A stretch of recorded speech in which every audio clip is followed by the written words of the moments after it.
Sejumlah bangunan rumah semi permanen di kawasan permukiman padat penduduk Jalan Dan Mogot, Grogol, Petamburan, Jakarta Barat, Jumat siang ludes terbakar.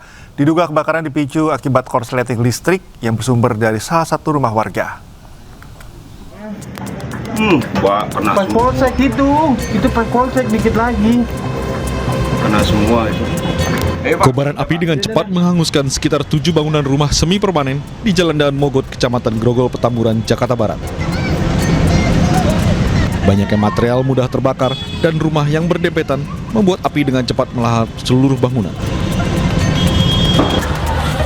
Warga dan petugas pemadam kebakaran berjibaku memadamkan kobaran api. Nah, untuk kebakaran ini yang terdampak 7 rumah. Ada korban jiwa dan Alhamdulillah tidak ada korban jiwa yang korban. Tidak ada korban jiwa dalam peristiwa kebakaran ini. Api berhasil dipadamkan setelah 1 jam kemudian. 13 unit mobil pemadam kebakaran Jakarta Barat berisi 65 personil diterjunkan ke lokasi. Dari Jakarta, Miftahul Gani, iNews melaporkan. Ke informasi berikutnya, pemirsa, banjirop rendam sejumlah wilayah di Jakarta Utara dan sekitarnya, mulai dari kawasan Ancol, Muara Angke, dan juga Tanjung Priok, hingga membuat kendaraan yang melintas tersendat. 04 Desember 2025 pada ketinggian 0904 izin melaporkan komandan dari area jalur Marina. Kawasan wisata Ancol menjadi salah satu wilayah terdampak banjirop. Kawasan Ancol yang terdampak adalah kawasan Dermaga Marina. Sementara banjirop juga menggenangi Jalan RE Marta Dinata, Tanjung Priuk, Jakarta Utara hingga membuat laju kendaraan terhambat. Ketinggian air yang mencapai hingga 40 cm membuat kendaraan yang melintas harus berjalan lambat. Gubernur Jakarta Pramono Anung telah mengingatkan potensi banjirop di Jakarta Utara. Puncak banjirop diprediksi hari ini. Memang sekarang ini sedang terjadi mulai dari kemarin, hari ini, dan besok tanggal 5, puncaknya adalah tanggal 5 dan setelah itu akan mengalami penurunan.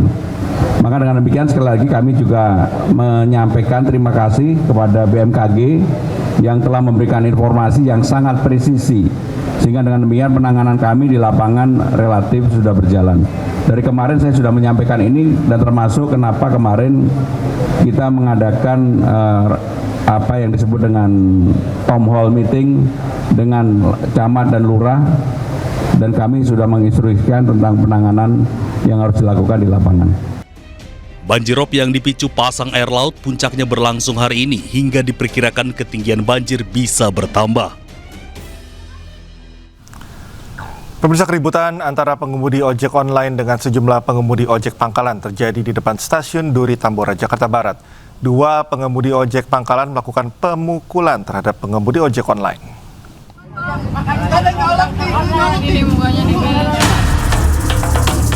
Dari rekaman video amatir, keributan antara seorang pengemudi ojek online dengan sejumlah pengemudi ojek pangkalan terjadi di depan stasiun Duri Tambora, Jakarta Barat.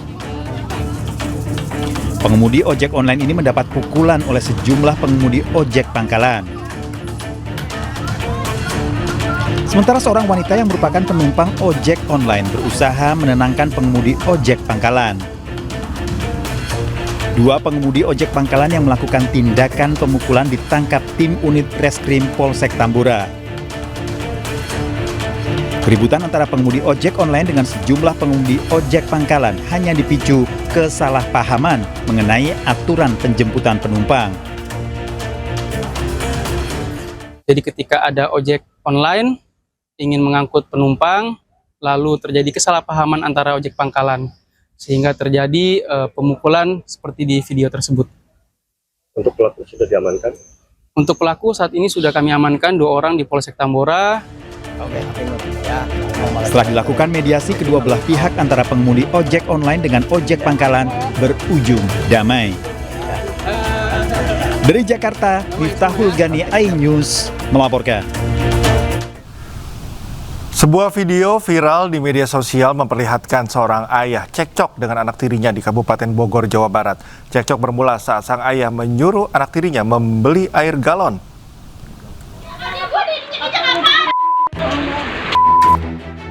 Video amatir viral memperlihatkan seorang pria anggota Linmas Desa Sukanegara terlibat cekcok dengan anak tirinya di Kecamatan Jonggol, Kabupaten Bogor, Jawa Barat.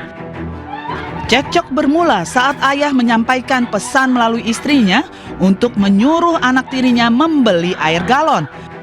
Namun permintaan tersebut ditanggapi oleh anak dengan kemarahan hingga si ayah memukul anak tirinya tersebut. Pemerintah Desa Sukanegara bersama aparat kepolisian memanggil kedua belah pihak untuk menyelesaikan permasalahan ini secara kekeluargaan. Bapak ini nyuruh beli galon bagi anaknya, mungkin dengan bahasa bapaknya itu kurang menerima, akhirnya emosi dan bapak juga terpancing emosi secara spontan. Tentunya atas kejadian ini saya mohon maaf kepada masyarakat luas bahwa kedudukan Pak Aceh ini sebagai Linmas saya salahkan, tidak bisa mencerminkan seorang Linmas, tidak bisa mengendalikan dirinya ya, dalam melakukan didikan kepada anaknya. Dari hasil mediasi, kedua pihak sepakat untuk menyelesaikan secara kekeluargaan dengan membuat surat perjanjian tidak mengulangi perbuatan serupa di kemudian hari. Pemerintah desa mengimbau warga untuk menyelesaikan segala permasalahan secara baik dan tidak berakhir pada tindakan kekerasan. Polisi meringkus pencopet yang mencuri ponsel milik guru saat senam di alun-alun kota Cilegon, Banten. Pelaku merupakan spesialis pencurian di tempat keramaian dan kerap beraksi saat ada acara yang melibatkan banyak orang.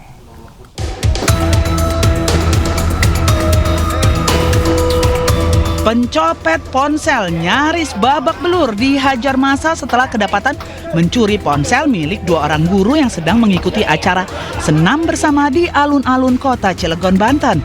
Pelaku ditangkap petugas setelah korban mencurigai gerak-gerik pelaku dan mengetahui ponselnya telah hilang. Meskipun sempat berusaha melarikan diri, pelaku akhirnya bisa ditangkap dan langsung dibawa ke Polsek Purwakarta. Polisi menemukan barang bukti hasil pencopetan dari tas yang dibawa pelaku. Pelaku merupakan spesialis pencurian yang memanfaatkan momen keramaian atau acara yang melibatkan banyak orang. Dan langsung kita bawa ke pos security. Di dalam pos security kita periksa, di dalam tas kedapatan betul handphone yang disampaikan sama korban yang bilang kecopetan. Di situ diamankan ada 3 handphone. Satu milik pelaku, satu korban yang saat itu melapor, dan satu lagi ada saksi yang memang jadi korban pada saat itu. Atas perbuatannya, pelaku dijerat pasal 362 KUHP dan terancam hukuman 5 tahun penjara.